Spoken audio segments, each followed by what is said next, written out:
Hello दोस्तों। आज के इस एक्सप्लेनर में हम सीधे पॉइंट पर आते हैं। हम एक ऐसी प्रॉब्लम को डीप डाइव करने वाले हैं जो हर एक स्मार्टफोन यूजर यानी कि लिटरली हम सब के लिए लाइफ सेविंग हो सकती है। देखिए, ये अब सिर्फ एक टेक इशू नहीं रहा, ये मॉडर्न स्कैम्स का एक साइकोलॉजिकल वॉरफेयर बन चुका है। इंडिया में साइबर क्राइम का स्केल ना आपकी और मेरी सोच से कहीं ज्यादा बड़ा है। तो पूरा अटेंशन यहाँ रखिए, क्योंकि आज की ये इन्फॉर्मेशन आपकी हार्ड अर्न मनी को बचा सकती है। So let's look at the actual data, 24%। ये नंबर जनरली बहुत अलार्मिंग है। मिनिस्ट्री ऑफ होम अफेयर्स के डेटा के हिसाब से 2025 में इंडिया के अंदर साइबर क्राइम केसेस में एक टेरिफाइंग 24% का स्पाइक देखा गया। मतलब एक साल में लगभग 28 lakh cases.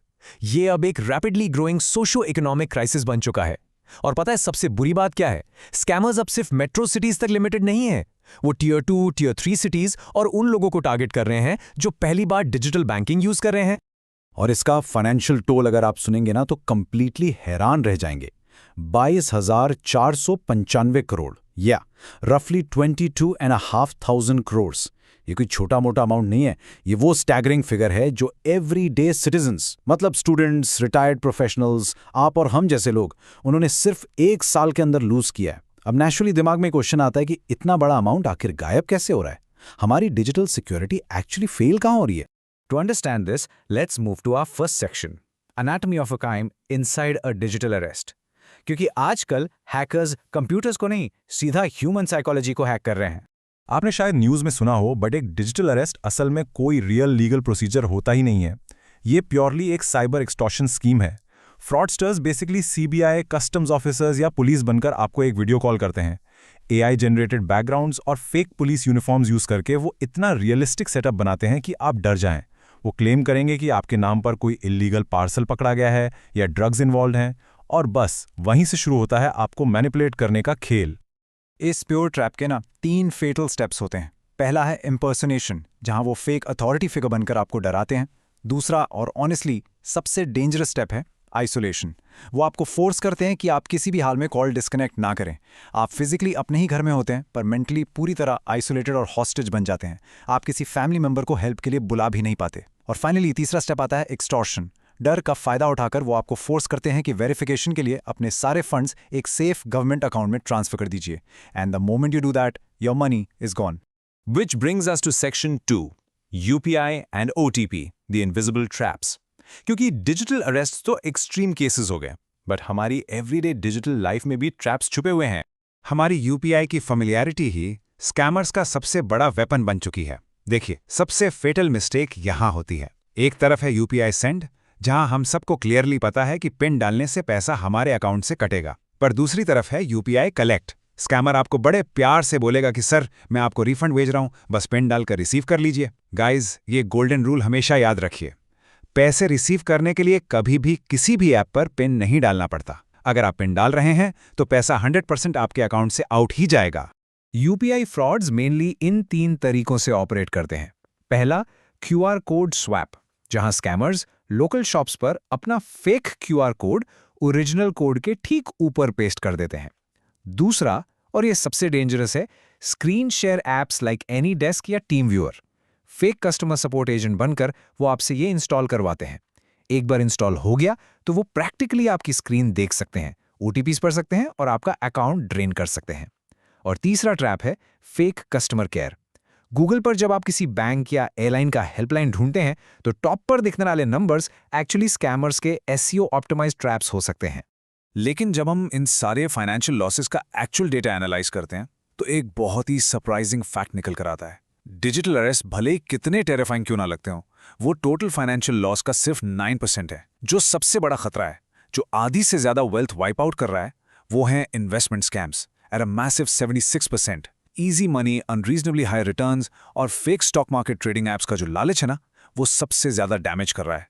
Get rich quick जैसी कोई चीज नहीं होती। It's always a red flag. Okay, so that was the scary part. अब हम सेक्शन 3 पर मूव करते हैं, योर डिजिटल आर्मर। डायल 1930। ये टाइम डरने का नहीं, एक्चुअली एम्पावर होने का है। अगर आपको एक फ्रैक्शन ऑफ अ सेकंड के लिए भी रियलाइज होता है कि ओ नो, मेरे साथ स्कैम हो गया है, तो प्लीज बिल्कुल पैनिक मत कीजिए। Just follow this simple mantra, stop, breathe, dial 1930, the national cyber crime helpline. अगर आप टाइम पर इस हेल्पलाइन पर कॉल करते हैं तो ये इफेक्टिवली डेस्टिनेशन अकाउंट को वहीं पर फ्रीज कर सकते हैं। जब साइबर क्राइम की बात आती है तो speed is literally your biggest asset.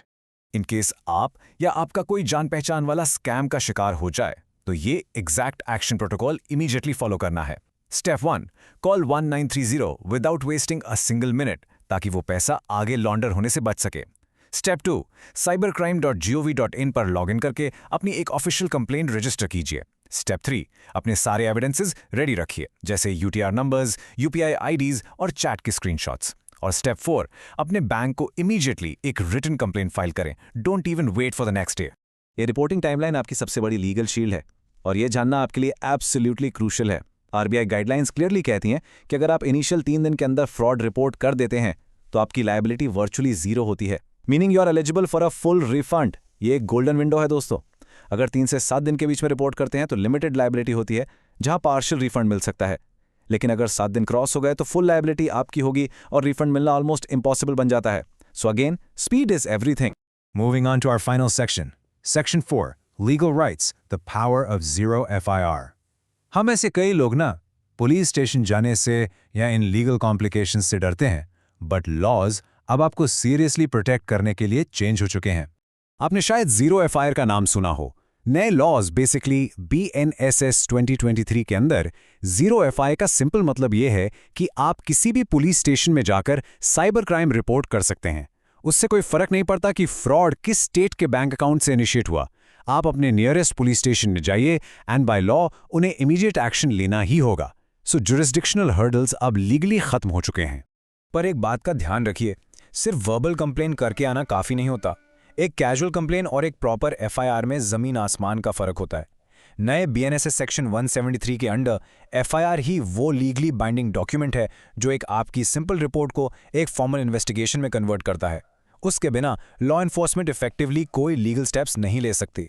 और अगर आप legally police station physically visit करना अवॉइड करना चाहते हैं तो the good news is new laws ने EFIR का मॉडर्न कन्वीनियंस भी ऐड कर दिया है।